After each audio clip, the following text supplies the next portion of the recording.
서경이 포위 공격을 통해서 함락 직전까지 몰렸다고 말씀드렸습니다. 다만 12월 11일부터 16일까지 거란이 포위 공격을 계속합니다. 서경은 그만큼 중요한 도시였고 성종이 직접 친정하고 있었으니까 당연히 맹공을 퍼부었겠죠. 거란군이 포위했던 병력을 물리고 막사를 막 철거하고 있는 거죠. 후퇴하는 줄 알고 쫓아나갔다가 뭐 이렇게 당하는 포위 공격하고 이런 게 있으니까 쟤들이 물러나는 것 같다. 나가서 공격하자. 무슨 소리냐. 쟤들이 왜 이유 없이 물러나니. 이런 거 함정이야. 왜 그러냐. 12월 17일에 거란 성종을 향해서 갑자기 북쪽에서 급보가 날라옵니다. 곽주성이 고려군에게 함락됐다는 거죠. 그렇기 때문에 서경은 반드시 함락해야 하는 도시였죠. 그런데 유일한 보급기지에 가까웠던 곽산이 함락돼 버린 거예요. 겨울전쟁에서 혹한의 땅에서 중간 보급기지 없이 쉴 곳 없이 무한정 전진한다는 건 정말 위험한 일입니다. 그렇기 때문에 서경 포위 공격에 매진하고 있었는데 갑자기 곽산이 함락되어 버린 겁니다. 곽주성 함락의 주역은 흥화진에 있던 양규였습니다. 서북면 지역의 총사령관이라고 할 수 있죠. 유일한 중간기지인 곽산성을 함락시키자 12월 16일에 양교와 결사대 700명이 몰래 흥화진성을 빠져나왔다고 했습니다. 양교가 700명의 결사대를 이끌고 성을 탈출했다는 건 진정으로 서로를 믿는 믿음과 용기가 필요했던 작전이었습니다. 자, 이렇게 빠져나간 양교는 통조성으로 갑니다. 그곳에서 병력을 모아서 일천을 규합했다고 했습니다. 단숨에 곽주성을 함락해버립니다. 통조성으로 돌아와 버리죠. 왜? 여기 방어하기 힘드니까. 성종이 크레이지한 결정을 내립니다. 개경으로 직공하는 겁니다. 더욱이 이때는 영하 30도가 오르내리는 맹추위잖아요. 이제 진짜로 성종을 막을 방법이 없어진 겁니다. 결국 고려 현종은 개경을 포기하고 나주로 피난길에 오릅니다. 거란 성종의 무모한 결정에 의해서 현종은 피난길에 올랐습니다. 이제부터 현종에게 진짜 고난의 길이 기다리고 있습니다. 그리고 서경에서 탈출한 또 한 명의 영웅 지체문의 활약이 예고되어 있습니다.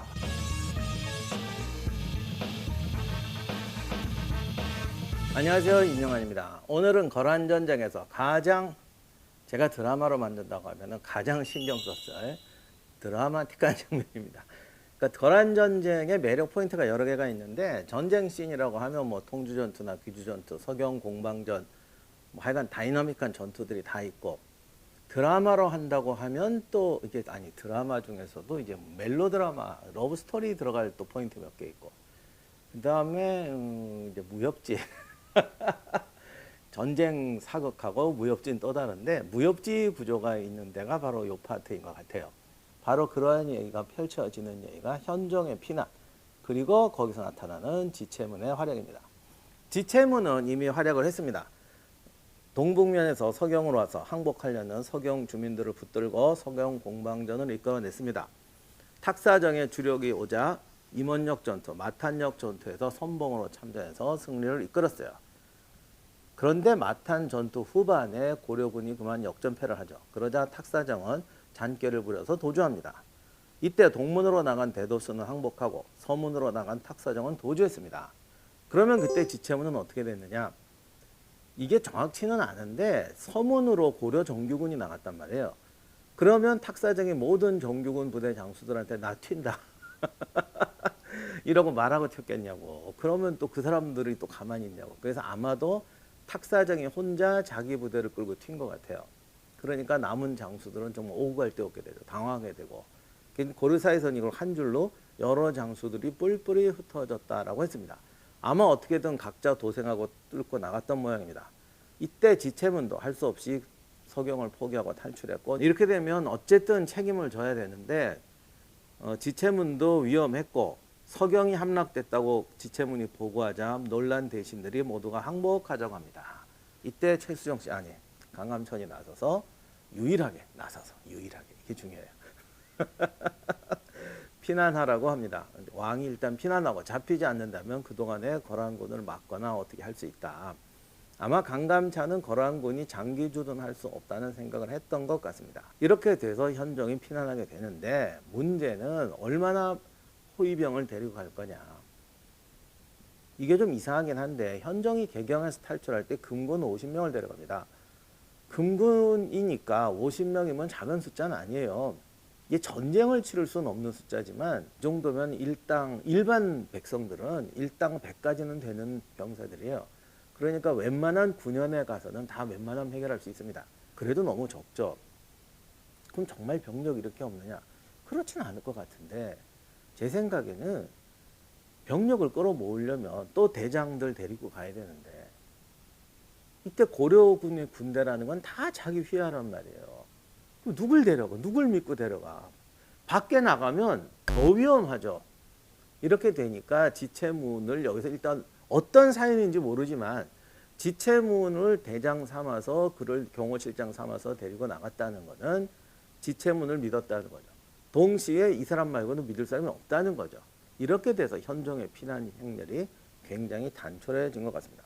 현종의 그 피난길에 따라가면서 충성을 바쳤던 이부시랑 책충순이라는 사람이 있고, 그 다음에 뭐 시랑, 이정충, 김응인, 뭐 그 외 여러 명의 신하, 그리고 두 왕비, 환관, 궁녀, 그러니까 경비원은 50명인데 같이 간 사람은 200명이 넘었을 것 같아요. 하여간 이런 대행렬이 이제 궁을 나서게 됩니다. 여기서 이제 또 두 왕비가 중요한데 사료에는 얼마 안 나오는데 드라마 작가한테는 되게 중요할 것 같아요.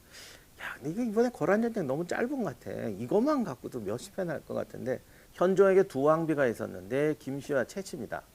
그런데 사실은 두 사람 다 성종의 딸이에요. 어머니가 달랐죠.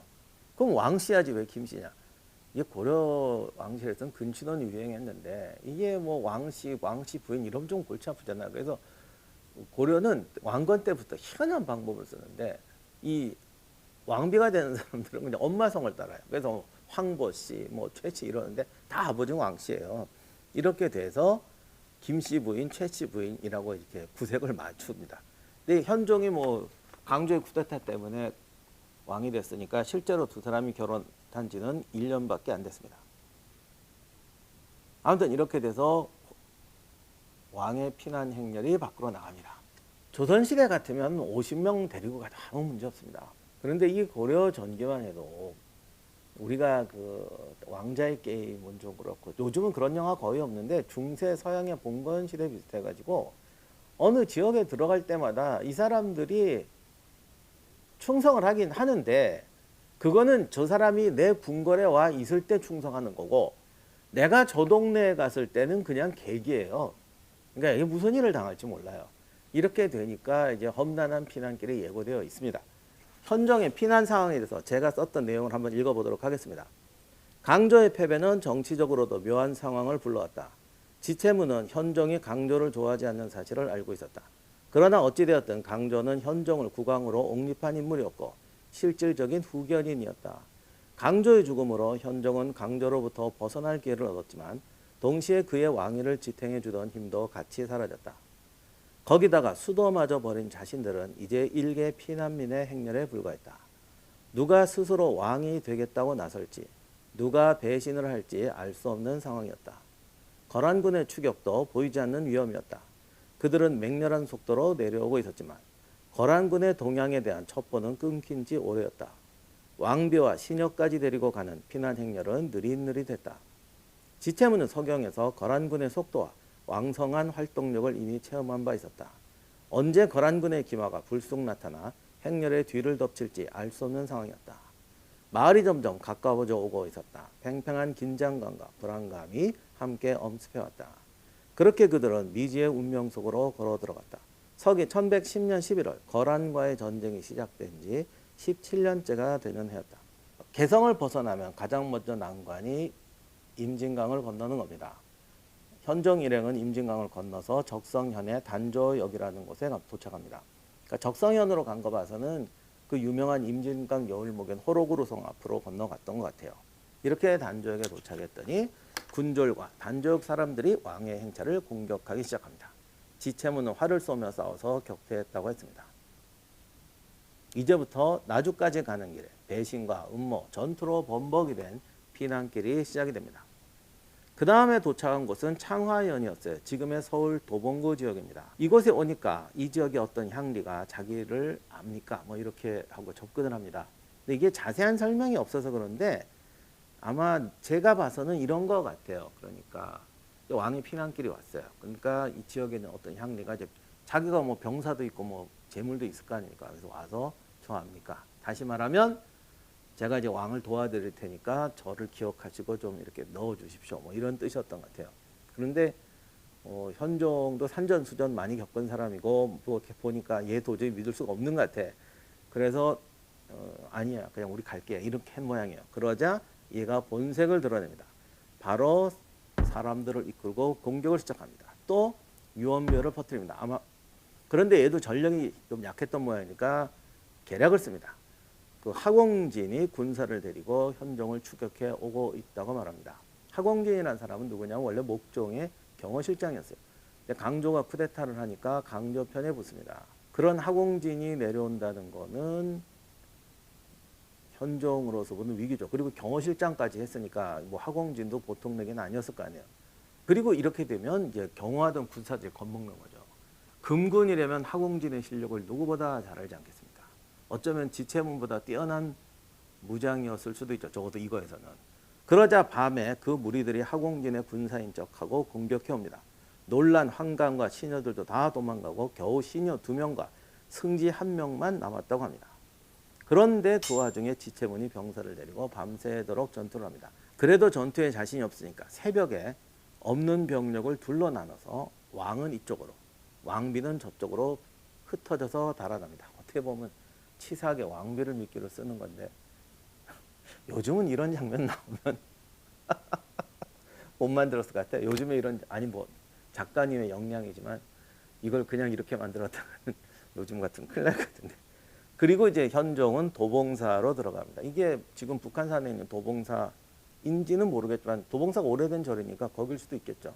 근데 뭐 북한산 등산 많이 해본 분은 아시겠지만 도봉사가 지금은 자동차 도로도 깔리고 그러는데 그게 그것도 산에 한 3, 4분 능선이 있어가지고 꽤 요새화된 지역이에요. 그러니까 좀, 그리고 뭐 승려들도 있었겠죠. 하여간 이렇게 돼서 탈출에 성공합니다. 그 다음에 이제 하공진이 오게 되고 그때 도망쳤던 당교 이런 사람들도 몇 명 돌아오고 한번 도망쳤던 애가 나중에 뭐 반성하고 뭐 목숨을 거쳐 막는다 뭐 이런 거. 하공진은 목적 현종을 잡으러 온 것이 아니라 충성을 바치러 왔었죠. 나중에 이제 단신으로 거란군한테 가서 항복 협상을 하면서 추적을 늦춥니다. 그 바람에 현종은 위기를 모면하고 탈출할 수가 있게 되죠. 그리고 자기가 데리고 온 병사들을 조금 남겨주게 되는데 이 병사도 겨우 20여 명 정도였어요. 이렇게 한숨 돌리는데 병사들 상당수가 또 도주해버립니다. 그렇게 되니까 또다시 불안이 엄습하는데 유종이라는 인물이 자기 고향인 양성현으로 가져갑니다. 그러자 유종과 김웅이라는 애가 또 갑자기 이상한 소리를 막 해요. 그 동네 사람한테 왕의 막 물건을 막 지멋대로 나눠주고, 다시 말해서는 그 동네 애들을 자기 사병화하는 거죠. 그리고 왕비를 위험하니까 왕비를 따로 보내자고 그래. 그것까지야 또 그럴 수 있지. 그러더니 자기를 믿고 호위병들도 다 동북면으로 보내자고 그래. 지금 전쟁이 급하니까. 아니 뭐 전쟁이 급한 건 맞고 금군이 어디 밖에 나가면 다 군관급 인사라고 해도 그 50명도 안 되는 애들을 보내서 뭐 하겠다고. 아 이거 뭐 좀 이상하잖아. 그래서 지체문이 난리를 칩니다. 이건 음모입니다. 그러니까 이게 여기서 이 드라마가 재밌게 되려면 유종이라는 애가 왕비를 뭐 짝사랑하거나 아니면 왕비의 연임이거나 뭐 이래가지고 뭐 음모를 꾸민다거나 등등등 이렇게 가야 되는데 이 나중에 보면 현종하고 처음 왕비하고는 좀 사이가 안 좋았던 것 같아요. 왜냐하면 현종이 뭐 그냥 쿠데타로 옹립된 왕이니까 왕비 입장에 봐서도 이거 믿어도 되나, 얘 때문에 나까지 죽는 거 아니냐 이런 생각했을 것 같고. 아무튼 이때 지체문이 반대하자 유종과 김웅이는 도망쳐 버립니다. 그러니까 이게 뭔가 음모가 있었던 건 확실한 것 같아요.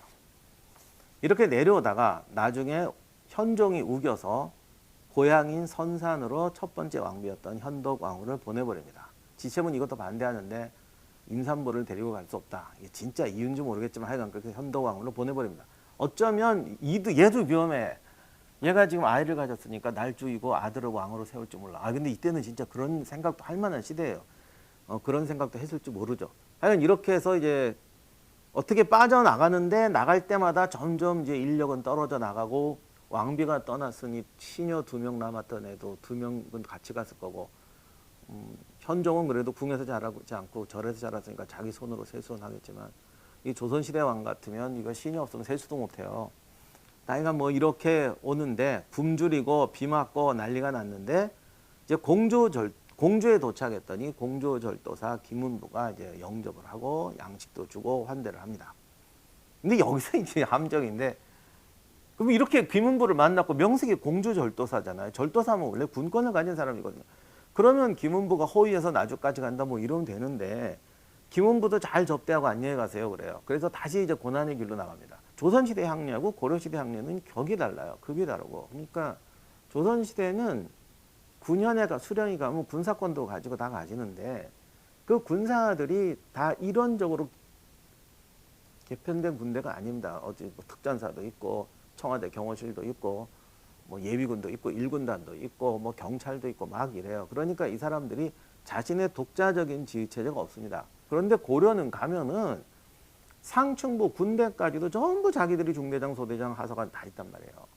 이렇게 되니까 뭐 공주절도사라고 그래도 이 병력을 데리고 어디 가면은 자기도 현종하고 똑같은 처지죠. 자기 경호원 몇 명 빼놓고 믿을 수가 없는 거예요. 나중에 현종이 이 전쟁이 다 끝나고 나서 이제 국가 제도를 정비하면서 현종의 가장 큰 업적이 군현제도 정비입니다. 현종의 군현제도 정비는 그 뒤로 이제 세부적인 내용은 변하지만 큰 골격은 거의 조선시대까지도 유지되게 되죠. 그래서 고려 조선시대 군현제의 원형은 현종이 만들었다라고 되어 있습니다. 현종이 이런 고난을 겪고 군현제를 정비했다는 것은 바로 이런 시스템을 폐해를 인식했기 때문에 조선적인 군현제로 완전히 가지는 못하지만 그래도 이런 걸 통해서 상당히 많이 변화된, 적어도 이제 또 피난을 가도 역애들이 덤벼들고 수령이 반역 일으키고 이런 꼴을 안 당하려는 시스템에 대해서는 문제의식을 가지고 고쳐놨던 것 같아요. 아무튼 이렇게 돼서 공주에서 잠깐 쉬고, 또 드라마가 쉬는 맛도 있어야지. 잠깐 쉬었다가 이제 내려갑니다. 나중에 김은부의 딸 3명을 다 자기 이제 왕비로 삼고, 김은부의 딸에게서 낳은 자식이 나중에 이제 왕위를 계승하게 됩니다. 전주에 갔더니 전주절도사 조용겸이 맞이합니다. 그런데 이게 공주에서는 안 그랬는데, 전주로 갔더니 전주절도사가 하는 말이 전주는 후백제의 수도다. 그러니까 이 전주 안에 들어갔다간 또 무슨 일을 당할지 모른다. 야, 절도사가 너 치안 유지도 못하냐. 아까 말씀드린 대로 공주절도사고 전주절도사고 지역민들이 이렇게 휙 돌면 방법이 없어요. 그래서 역에 투숙을 합니다. 그런데 제가 이제 전주 시민의 명예를 위해서 말씀드리자면, 전주 사람들이 후백제에 복수를 하겠다고 고령한테 덤빈 게 아니고 이 조용겸이라는 사람이 음모를 꾸몄던 거였어요. 그래서 일부러, 그러니까 어떻게 보면 전주에 있는 토호들은 오히려 왕을 접대하려고 했었던 것 같아요. 그러니까 일부러 교회에 놔두고 자기가 공격합니다. 요 얘기는 스토리도 길고 복잡해서 제가 생략하도록 하겠습니다. 파란만장한 활약 끝에 지체문이 이 위기도 극복하고 나주까지 들어가게 됩니다. 나주는 현종의 외갓집 고향이었기 때문에 현종을 잘 우대하게 되죠. 우리가 남이가 이렇게 되는 겁니다. 자, 이렇게 돼서 어쨌든 현종의 위기는 끝나고 지체문은 자신의 실수를 만회하는 큰 공을 세웁니다. 복귀한 후에 지체문은 우상시, 우복야까지 승진하게 돼요. 우복야라는 건 고려시대 조선의 의정부 같은 상서성의 정이품 관직입니다. 그러니까 정승 자리까지 간 거죠. 당연히 여기까지 갔으면 후손들도 계속 음소를 통해서 벼슬을 합니다. 그래서 대를 이어 번성하다가 증손이던 진호견이라는 사람은 무장으로 숙종 때 여진과의 전투에서 공도 세웠다고 합니다. 그러나 이자겸과 척춘경을 제거하려다가 발각돼서 참혹하게 죽습니다. 근데 이거 좀 슬픈 일인데, 우리가 이제 음서 이런 거 보면 참 분노하는 분들 많은데요. 세습이 또 독약이에요. 세습이 3대 넘어가면 제대로 되는 집안 별로 없습니다. 진호견에 대해서는 이렇게 말해요. 거칠고 방자하며 학문과 품행이 없으면서 스스로 지략이 있다고 믿고 이자겸 척준경을 제거하려다가 화를 입었다. 이게 고리사 열전에서 진짜 웃기는 기록인데, 보통은 이게 아무래도 유학적 관점에 쓰기 때문에 이자겸하고 척준경은 이게 조선시대의 사대부들이 제일 싫어하는 애들이거든. 권신, 무장으로 쿠데타한 인간. 그러니까 걔들하고 싸우다 죽었다 그러면 야, 이 사람 충신 열사다 이래 줘야 되는데, 말하는 거 보세요. 거칠고 방자하고 실력도 없는 주제에 콧대만 높아갖고 지 주제를 모르고 까불다가 가셨다. 난 이 정의의 편에 섰는데 이런 황당한 평을 내려놓는 건 처음 봐. 그러니까 오죽하면 이게 이제 조선시대 사대부들이 평이 아니라 당시에 이제 기록을 이제 또 갖다 쓴 거긴 한데 누가 좀 이 사람 싫어하는 사람이 이런 걸 남겼는지 모르겠습니다만 아무튼 증조 할아버지가 들으시면 참 통탄할 일인데 이게 세습이라는 것도 진짜 막 그냥 되는 건 아니고 결국은 스스로 무너집니다.